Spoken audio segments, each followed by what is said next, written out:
जय श्री राम व्यूवर्स। आज का टॉपिक है अत्रि मुनि की पत्नी अनसुईया जी ने सीता जी को क्या उपदेश दिए थे, उन्होंने स्त्रियों के क्या धर्म बतलाए थे, जो हमें जानना बहुत ज़रूरी है। आज की कथा हम शुरू करने से पहले मैं इससे पहले वाली वीडियो में जो मैंने आपको बताया था कि अत्रि मुनि ने श्री रामचंद्र जी की कैसी स्तुति की थी, जिसका पाठ करने से हमें भगवान के पास पद प्राप्त होता है। इस लोक में हमें सुख और लाभ ही लाभ सुलभ होता है। अगर आपने मेरी वीडियो नहीं देखी हो तो जाकर के वह स्तुति ज़रूर ही एक बार ज़रूर पढ़िएगा, जिससे आपको इतना प्रभाव दिखाई देगा उस स्तुति का कि आप उसे रोज़ ही पढ़ना चाहेंगे। आप जाकर के ज़रूरी मेरी वीडियो देखिएगा। आज की कथा हम शुरू करते हैं। परम सुशील विनम्र सीता जी अत्रि मुनि की स्त्री अनसुईया जी के चरणों को छूकर के उनसे मिली। ऋषि पत्नी के मन में इतना आनंद हुआ, आशीर्वाद देकर उन्होंने उनको पास बिठा लिया और दिव्य वस्त्र आभूषण पहनाए, जो नित्य नए सुंदर और निर्मल बने रहते थे। अनसुईया जी ने माता सीता जी को ऐसे वस्त्र दिए जो कभी पुराने ही नहीं होते थे, कभी मेले ही नहीं होते थे, हमेशा नए की नए ही रहते थे। फिर ऋषि पत्नी सीधी कोमल वाणी से कुछ स्त्री धर्म का वर्णन करने लगी। देखिए, यहाँ पर आप बड़े ही गौर से सुनेगा कि स्त्रियों के क्या धर्म होते हैं। हे राजकुमारी सुनो, माता पिता भाई सब हितैषी हैं, परंतु एक सीमा तक ही सुख देने वाले हैं। हे जानकी, पति तो अपार सुख देने वाला है, वह स्त्री नीच है जो पति की सेवा नहीं करती है। धीरज, धर्म, मित्र, स्त्री, इन चारों की परीक्षा विपत्ति के समय ही होती है।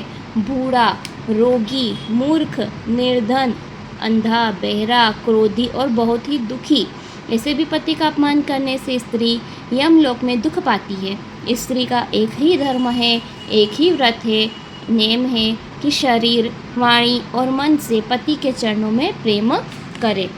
वेद, पुराण, संत ऐसा कहते हैं। संसार में पतिव्रता 4 प्रकार की होती हैं।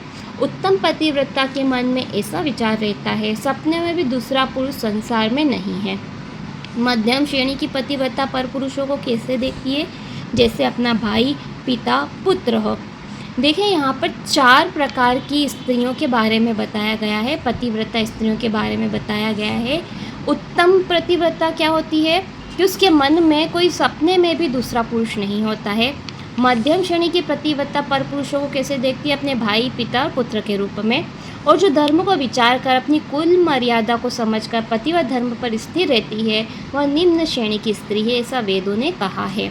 जो स्त्री मौका न मिलने से डर से पति व धर्म पर स्थिर रहती है, जगत में उसे अधम स्त्री जानना। और जो स्त्री पति को छल करके दूसरे के पति से रति करती है, वह 100 कल्पों तक रोक नरक में पड़ी रहती है। यह क्षण भर के सुख के लिए 100 करोड़ जन्मों के दुख को जो स्त्री न समझे, इसके बराबर दुष्टा कौन है? जो स्त्री छल छोड़ करके पति व धन पर स्थिर रहती है, वह बिना परिश्रम ही परम गति पाती है। जो स्त्री पति के विरुद्ध रहती है, वहाँ जहाँ भी जाकर जन्मती है, वह जवानी में ही विधवा हो जाती है। स्त्री स्वभाव से ही अपवित्र है, परंतु पति की सेवा करने से उत्तम गति को प्राप्त होती है। आज भी तुलसी जी भगवान जी को प्रिय हैं, चारों वेद उनका यश गाते हैं। हे जानकी सुनो, तुम्हारा नाम स्मरण करके स्त्रियाँ प्रतिबद्ध धर्म का पालन करेंगी। तुम्हें तो श्री राम जी प्राणों के समान प्यारे हैं। यह कथा संसार के निर्मित मैंने कही है। यह सुनकर जानकी जी ने परम सुख पाया, आदर सहित प्रणाम किया। तब कृपा निधान राम जी ने मुनि से कहा, आज्ञा है तो अब दूसरे वन को जाऊँ। मुझ पर सदा ही कृपा करते रहिएगा, सेवक जान करके इसने न छोड़िएगा। धर्मधुंधर प्रभु की वाणी सुनकर ज्ञानी मुनि प्रेम पूर्वक बोले कि अब मैंने लक्ष्मी जी की चतुराई समझी, जिन्होंने सब देवताओं को छोड़ करके आप ही को भजा, जिसके समान बड़ा और कोई नहीं है। उनका शील भला ऐसा क्यों ना होगा? ब्रह्मा, शिव जी, संकादी सभी परमार्थवादी जिनकी कृपा चाहते हैं, हे राम जी, आप ऐसे दीन बंधु निष्काम भक्तों के प्यारे ऐसे कोमल वचन क्यों ना कहेंगे? हे स्वामी, मैं किस प्रकार से कहूँ कि अब आप जाइए? हे नाथ, आप ही कहिए, आप अंतर्यामी हैं। ऐसा कहकर धीर मुनि प्रभु की ओर देखते हैं और नेत्रों में जल भर आता है, शरीर पुलकित हो जाता है। मुनि का शरीर पुलकित हो स्नेह से पूर्ण है, नेत्र श्री राम जी के मुख कमल की ओर लगे हुए हैं। मन में विचार कर रहे हैं कि मैंने इसे कौन से जप तक किए कि मन, बुद्धि, गुण, इंद्रियों से परे प्रभु के दर्शन पाए।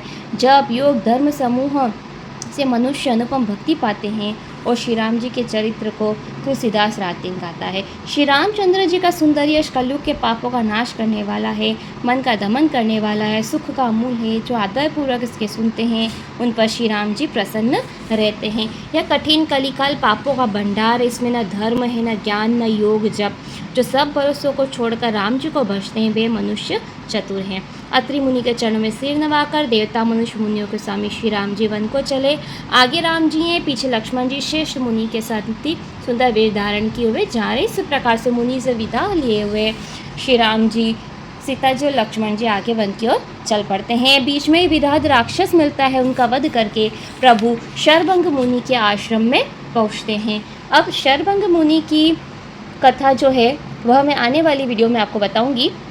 आज की कथा में हमने देखा कि स्त्रियों के क्या धर्म होने चाहिए, उन्हें किस प्रकार से व्यवहार करना चाहिए, यह हमने आज की कथा में पढ़ा।